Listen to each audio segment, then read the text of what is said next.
Yeah.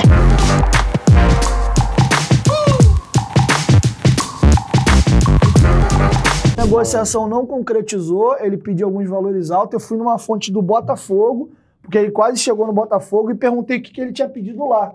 E uma fonte importante dentro do Botafogo me falou o valor da pedida salarial dele, que não é o que ele pediu pro Vasco, eu relatei o que ele pediu pro Botafogo. Ele pediu mais ou menos? No legal. Botafogo, a informação que uma fonte me deu é que lá, quando ele estava na China, ainda tinha pedido 1 milhão de salário. O negócio estava quase certo e não deu tempo de fechar dentro da janela.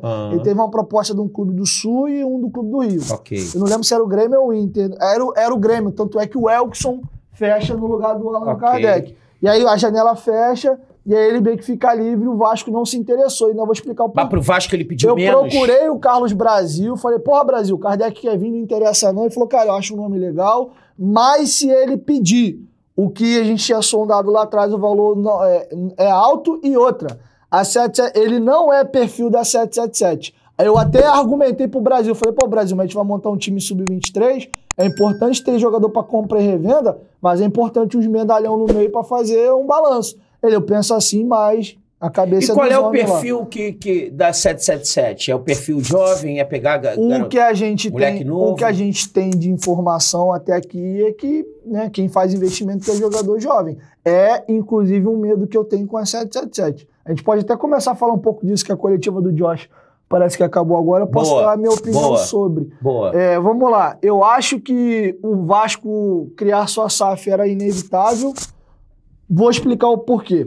O Vasco teria condições de fazer o que o Flamengo fez, parar um tempinho, pagar dívida um tempão, para depois começar a investir? Teria, num tempo maior, eu e você como vascaíno, gostando ou não, a torcida dos caras é maior do que a nossa, eles têm um apoio de mídia também, que nós não temos. Então, se o Flamengo se reestruturou de 13 a 18 para em 19 montar um time realmente forte para começar a ganhar, o Vasco levaria 8, 9, 10 anos. E eu acho que o Vasco financeiramente foi muito mais canibalizado do que o Flamengo. Tem essa questão. E o Vasco cumpriu o rebaixamento, eles não, né? Exatamente. Não, eles nunca cumpriram o rebaixamento nenhum, e aí tem um detalhe importante. Isso no Fantástico Mundo do Diego, na teoria da hipótese. Agora, vindo para o mundo real, para o mundo prático, para isso acontecer, do Vasco se organizar e pagando dívida, o pontapé inicial para esse projeto era a gente criar uma pacificação no clube, que eu acho impossível.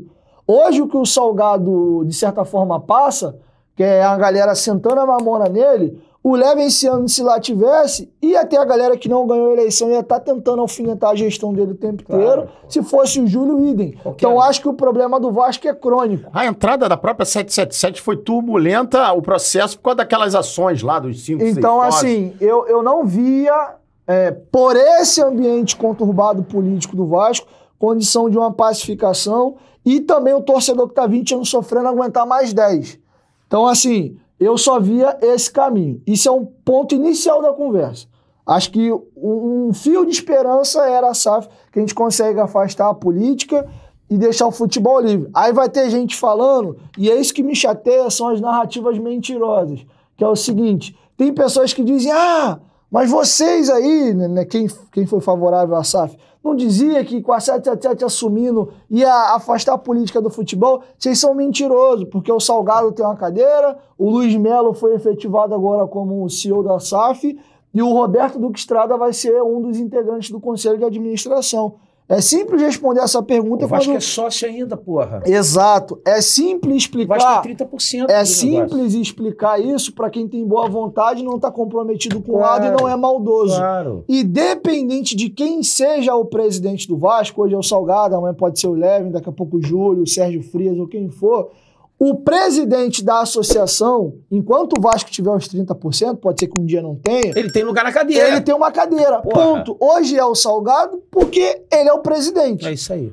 A cadeira do Roberto Duque Estrada, que ele vai assumir uma das cadeiras, é uma cadeira que a associação escolhe um representante e indica. Sendo que são 7 cadeiras, aonde o clube tem 2 e a 777 tem 5.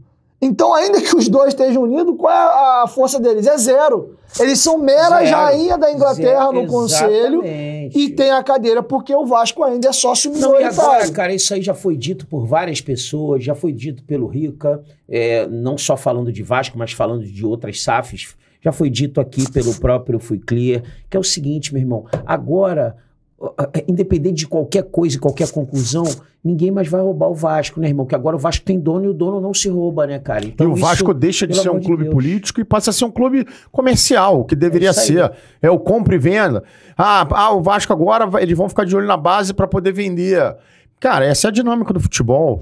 Este recado é para você, acredite. São 30 anos de mercado e as melhores condições para você encontrar o seminovo que tanto precisa. Aqui você pode financiar seu carro em até 60 vezes. Todos os nossos carros são revisados com laudo cautelar e nota fiscal. Aqui você pode utilizar seu FGTS como entrada, pode sair de tanque cheio e com kit gás instalado. Acredite, seu próximo carro está aqui na Hobmar. Vem sem medo.